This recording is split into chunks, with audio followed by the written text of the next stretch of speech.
Hi guys, it's Mrs. Patterson. Today I'm going to read to you Chapter 1 of Harry Potter and the Chamber of Secrets by J.K. Rowling.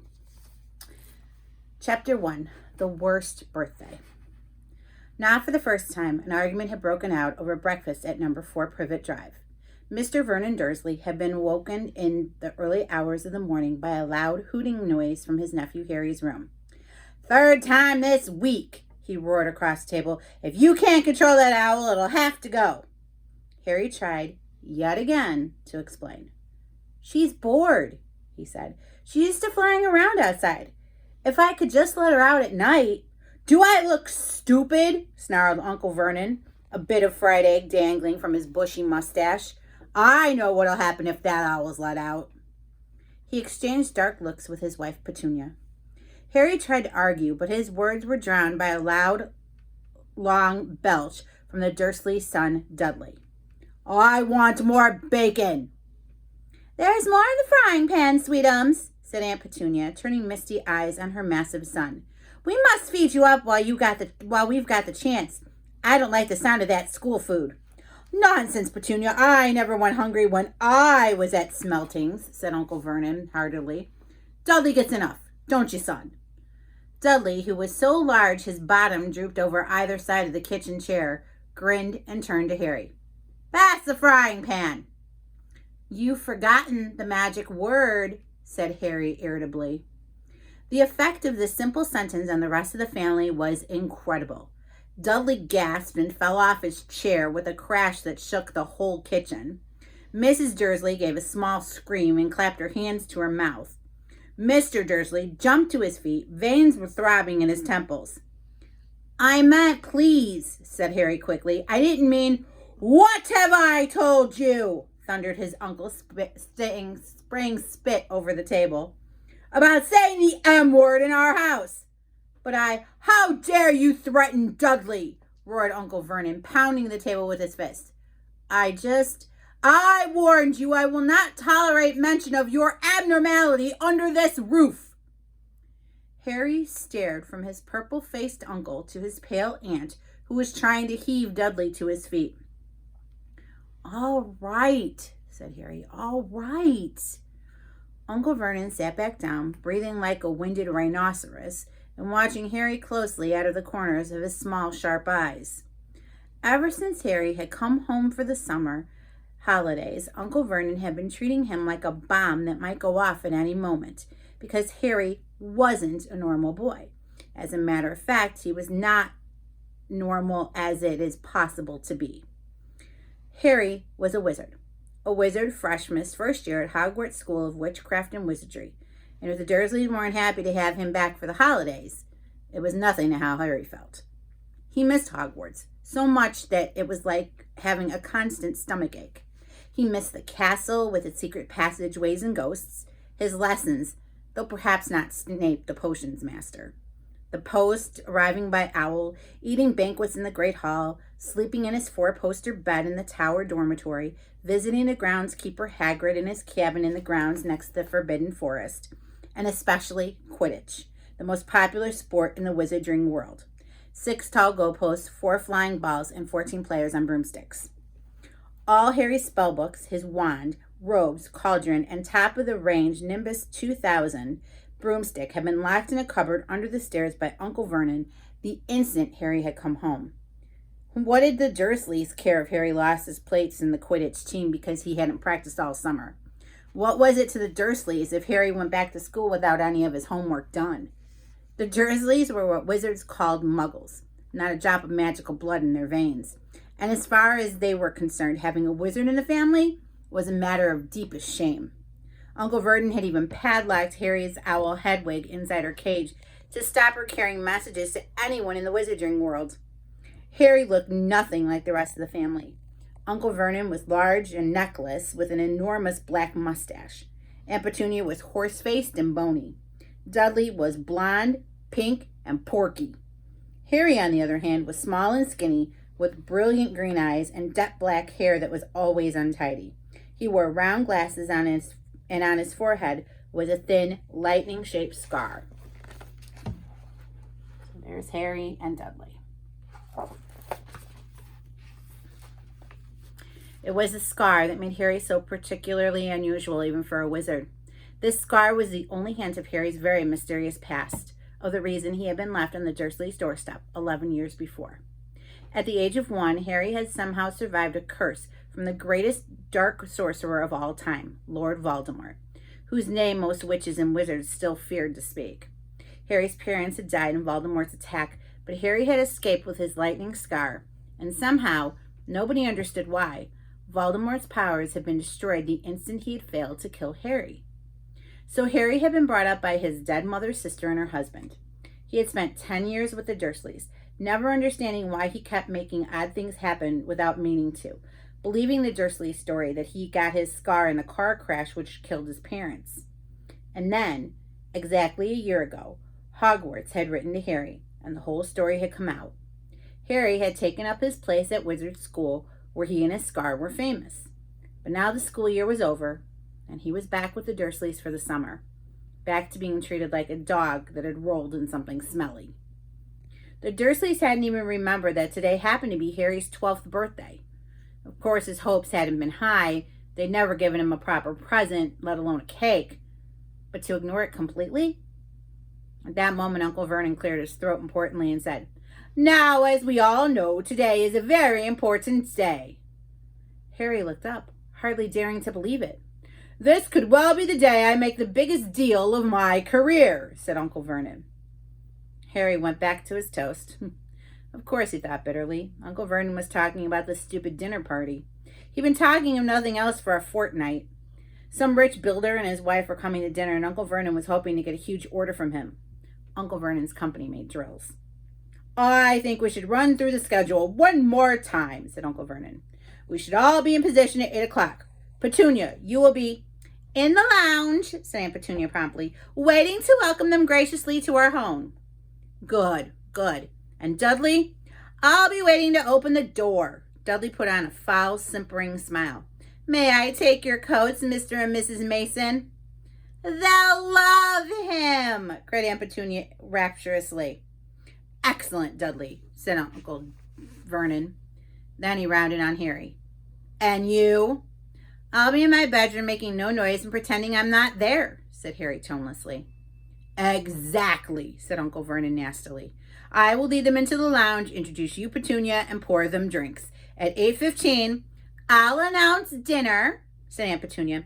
"And Dudley, you'll say, 'May I take you through to the dining room, Mrs. Mason?'" said Dudley, offering his fat arm to an invisible woman. "My perfect little gentleman," sniffed Aunt Petunia. "And you?" said Uncle Vernon viciously to Harry. "I'll be in my room making no noise, pretending I'm not there," said Harry dully. "Precisely. Now we should aim to get in a few good compliments at dinner. Petunia, any ideas?" "Vernon tells me you're a wonderful golfer, Mr. Mason." "Do tell me where you bought your dress, Mrs. Mason." "Perfect.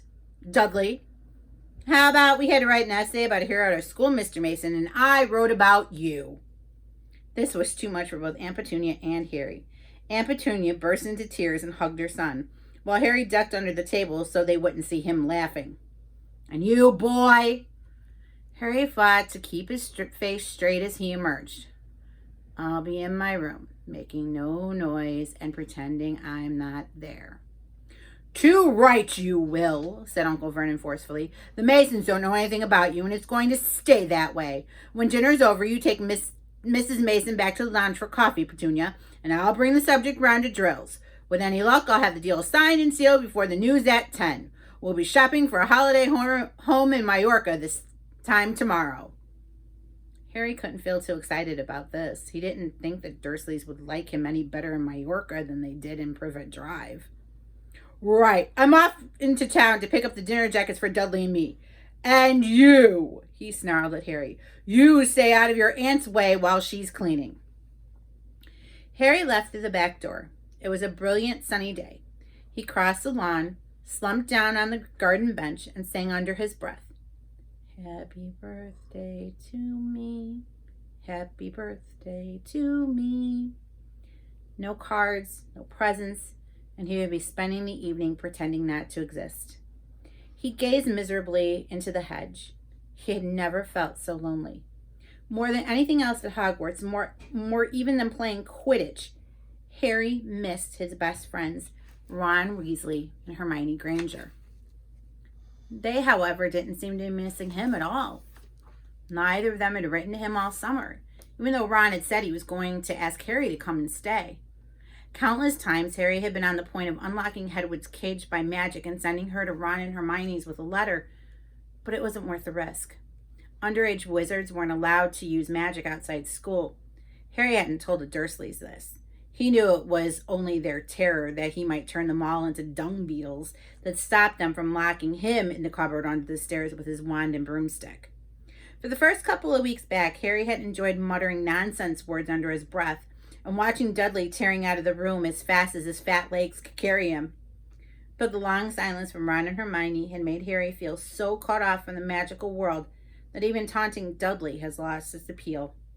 And now Ron and Hermione had forgotten his birthday. What wouldn't he give now for a message from Hogwarts, from any witch or wizard? He'd almost be glad of the sight of his archenemy Draco Malfoy just to be sure it hadn't all been a dream. Not that his whole year at Hogwarts had been fun. At the very end of last term, Harry had come face to face with none other than Lord Voldemort himself. Voldemort might be a ruin of his former self, but he was still terrifying, still cunning, still determined to regain power. Harry had slipped through Voldemort's clutches for a second time, but it had been a narrow escape, and even now, weeks later, Harry kept waking in the middle of the night, drenched in cold sweat, wondering where Voldemort was now, remembering his livid face, his wide, mad eyes. Harry suddenly sat bolt upright on the garden bench. He had been staring absently into the hedge, and the hedge was staring back. Two enormous green eyes had appeared among the leaves. Harry jumped to his feet just as a jeering voice floated across the lawn. "I know what day it is," sang Dudley, waddling towards him. The huge eyes blinked and vanished. "What?" said Harry, not taking his eyes off the spot where they had been. "I know what day it is," Dudley repeated, coming right up to him. "Well done," said Harry. "So you finally learned the days of the week." "Today's your birthday," sneered Dudley. "How come you haven't gotten any cards? Haven't you even got friends in that freak place?" "Better not let your mom hear you talking about my school," said Harry coolly. Dudley hitched up his trousers, which were slipping down his fat bottom. "Why are you staring at the hedge?" he said suspiciously. "I'm trying to decide what would be the best spell to set it on fire," said Harry. Dudley stumbled backwards at once, a look of panic on his fat face. "You can't. Dad told you you're not to do magic. He said he'll chuck you out of the house, and you haven't got anywhere else to go. You haven't got any friends to take you." "Jiggery pokery," said Harry in a fierce voice. "Hocus pocus, squiggly wiggly." "Mom!" hollered Dudley, tripping over his feet as he dashed back towards the house. "Mom! He's doing you know what!" Harry paid dearly for his moment of fun. As neither Dudley nor the hedge was in any way hurt, and Petunia knew he hadn't really done magic, but he still had to duck as she aimed a heavy blow at his head with the soapy frying pan. Then she gave him work to do with the promise he wouldn't eat again until he'd finished.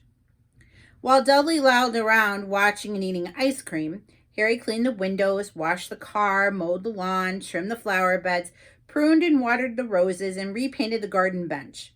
The sun blazed overhead, burning the back of his neck.